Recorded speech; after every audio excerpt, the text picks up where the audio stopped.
जय हिंद साथियों। आगामी लेखपाल और यूपीपी भर्ती परीक्षा के लिए हिंदी प्रैक्टिस सेट के 16वें एपिसोड में फिर से आपका एक बार स्वागत है। यदि आपने 15 एपिसोड नहीं देखा, इसके अतिरिक्त जीके तथा ग्रामीण विकास प्रवेश का प्रैक्टिस सेट नहीं देखा तो देरी किस बात का, अभी जाएं वीडियो के नीचे डिस्क्रिप्शन में उसका लिंक है और उसे जरूर देखिए। तो चलिए आज का क्वेश्चन स्टार्ट करते हैं बिना देरी किए। पहला क्वेश्चन इन्होंने क्या कहा, ध्यान दीजिएगा। हिंदी वर्णमाला में अंतस्थ व्यंजन कौन से हैं? ध्यान दीजिएगा, हिंदी वर्णमाला में अंतस्थ व्यंजन कौन से हैं? तो याद रखिएगा मूलतः 4 होते हैं। कौन से? या, रा, ला, वा। ठीक है, कौन कौन से होते हैं?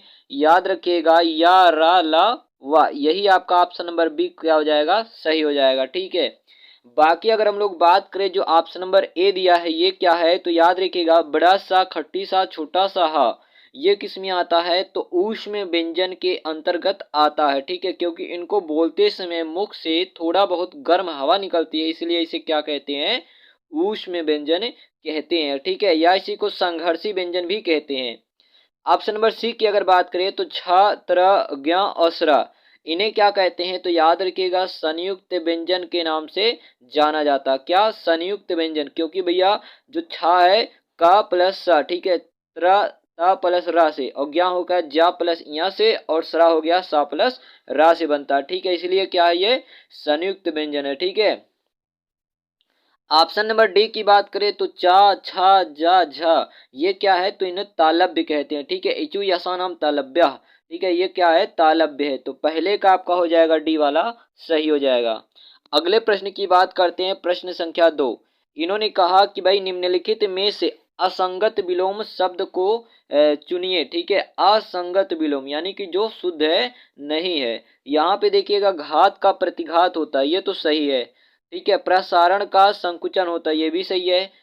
खग का मृंग, ठीक है, वो भी सही है। शाश्वत का सदैव नहीं होता। ठीक है, क्योंकि भाई हमेशा रहने वाला क्या होता है?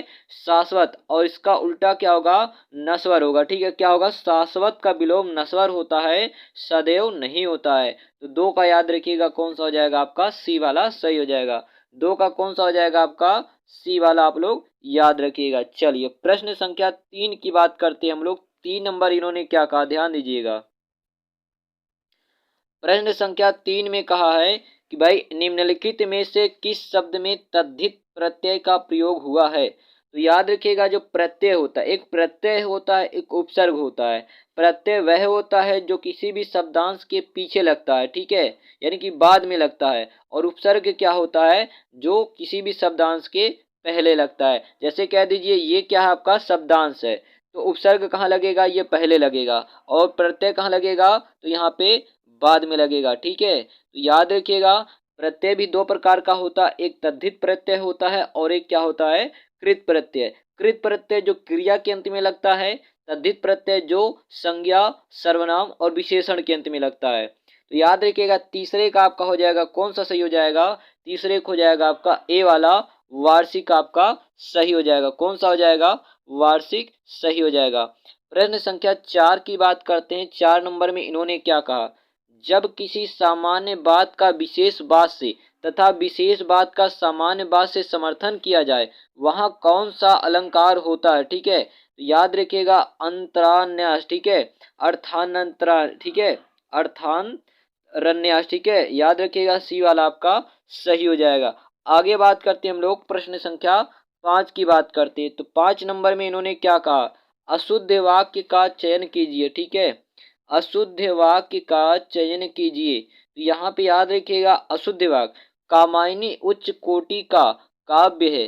कामायनी उच्च कोटि का काव्य है। चलिए ठीक है, आगे बात करते हैं। माता पिता पूजनीय है। ठीक है, पूजनीय नहीं रहेगा, यहाँ पे क्या रहेगा? तो पूजनीय। यहाँ पे क्या रहना चाहिए? पूजनीय होना चाहिए। ठीक है, क्या होना चाहिए? पूजनीय होना चाहिए। तो आपका बी वाला यही सही हो जाएगा। कौन सा? बी वाला आपका सही हो जाएगा, क्योंकि यही अशुद्ध है, क्योंकि पूजनीय नहीं होता, पूजनीय होता है। चलिए आगे बात करते हैं, प्रश्न संख्या 6 की बात करते हैं। 6 नंबर में इन्होंने क्या कहा? इन्होंने कहा कि भाई छायादार किसका उदाहरण है? छायादार किसका उदाहरण? तो याद रखिएगा जब 2 भाषा के शब्द मिलकर एक शब्द बनाते हैं तो उसे संकर शब्द कहते हैं। ठीक है, क्योंकि छाया और दार, ठीक है। एक आपका अरबी, एक हो गया आपका फारसी और हिंदी हो गया, ठीक है। दो भाषा के शब्द इसमें मिले हैं, इसीलिए कैसा होगा, संकर शब्द हो जाता है। तो छायादार किसका उदाहरण है, तो संकर शब्द का। तो 6 नंबर का याद रखिएगा कौन सा हो जाएगा आपका, डी वाला सही हो जाएगा। चलिए प्रश्न संख्या 7 की बात करते हैं। मैंने राधा के लिए कपड़े खरीदे, मैंने राधा के लिए कपड़े खरीदे। तो यहाँ पे देखिएगा के लिए आ रहा है। इस वाक्य में कारक का प्रकार बताइए, कौन सा कारक, कर्ता में ने कर्म को करण से के द्वारा, ठीक है। कर्ता कर्म करण संप्रदान, संप्रदान का चिन्ह क्या होता है, को के लिए, ठीक है। तो क्या हो जाएगा, संप्रदान कारक हो जाएगा, ठीक है। क्या हो जाएगा, संप्रदान कारक हो जाएगा। चलिए आगे बात करते हैं, हमारा क्या है, किस भाव की परिपक्व अवस्था को रस कहा जाता है, किस भाव की परिपक्व अवस्था को रस कहा जाता है। तो याद रखिएगा अस्थाई भाव, ठीक है। अस्थाई भाव की परिपक्व अवस्था को क्या कहा जाता है, रस कहा जाता है, ठीक है।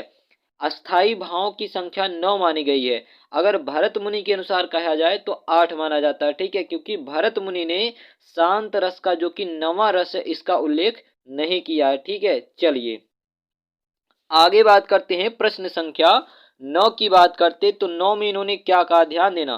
तिरंगा में कौन सा समास है, तो याद रखिएगा जिस समास का पहला पद संख्यावाची होता है उसे क्या कहते हैं, उसे कहते हैं हम लोग द्विगु समास। क्या कहते हैं, क्या कहते हैं, द्विगु समास। पहला पद क्या हो, संख्यावाची, किसी संख्या को व्यक्त करे। तो यहाँ पे इन्होंने दिया है तिरंगा अर्थात 3 रंगों का समूह, तो आपका हो जाएगा द्विगु समास, ठीक है। चलिए याद रखिए, द्वंद्व की बात करें तो बीच में योजक चिन्ह आता है, जैसे माता पिता भाई बहन, ठीक है, दोनों पद प्रधान होता है इसमें। अव्ययी भाव की बात करें तो पूर्व पद प्रधान और पहले ही कोई अव्यय होता है, या आ अनुहर भर प्रति यावत यथा, ऐसे कुछ वर्ड मिलते हैं, जैसे यथाशक्ति यथा शीघ्र, ठीक है, अनुसार प्रतिमान प्रत्येक, ठीक है, ऐसा कोई वर्ड मिलता है। तत्पुरुष की बात करें तो इसमें क्या होता है, उत्तर पद प्रधान होता है और बीच में कारक चिन्ह आता है, जैसे राजपुत्र हो जाए, राजपुत्र का क्या होता है, राजा का पुत्र हो जाएगा, ठीक है। तो 9 नंबर का याद रखिएगा, बी वाला आपका सही हो जाएगा। चलिए प्रश्न संख्या 10 की बात करते हैं हम लोग। 10 में इन्होंने क्या कहा, पत्थर का पर्यायवाची नहीं है, पत्थर का पर्यायवाची कौन सा नहीं है, तो याद रखिएगा उरग, ठीक है। उरग जो है ये पत्थर का पर्यायवाची नहीं है, क्योंकि उरग शब्द सर्प का, ठीक है, सर्प का पर्यायवाची है, ठीक है। याद रखिएगा पत्थर का पर्यायवाची कौन कौन सा है, तो पाहन है, पाषाण है, उपल है। जबकि उरग जो है पत्थर का पर्यायवाची नहीं है, क्योंकि उरग किसका पर्यायवाची होता है, ये सर्प का होता है। सर्प के अन्य पर्यायवाची की अगर बात करें तो अहि, नाग, भुजंग, विषधर, ब्याल, पन्नग, सांप आदि हैं। जबकि पाषाण, अश्म, प्रस्तर, पाहन आदि किसके हैं, तो पत्थर के पर्यायवाची हैं। तो 10 का याद रखिएगा आपका कौन सा हो जाएगा, डी वाला सही हो जाएगा। चलिए प्रश्न संख्या 11 की बात करते हैं, इन्होंने क्या कहा, वाक्य में त्रुटिपूर्ण भाग का चयन कीजिए, यदि कोई त्रुटि ना हो तो डी भाग को चिन्हित कीजिए। पहला इन्होंने कहा अनेक अध्यापकों, ठीक है, शिक्षाविदों तथा भाषा शास्त्रियों का सहयोग मिला है। तो यहाँ पे याद रखिए 11 में आपका ए, अध्यापकों नहीं होना चाहिए, यहाँ पे क्या होना चाहिए, अध्यापक होना चाहिए, ठीक है। तो याद रखिएगा ए वाला आपका सही हो जाएगा, इसी में क्या है, त्रुटि है। चलिए आगे बढ़ते हम लोग, प्रश्न संख्या 12। इन्होंने कहा युद्ध में स्थिर रहने वाला, युद्ध में स्थिर रहने वाला अर्थात क्या हो जाएगा, युधिष्ठिर।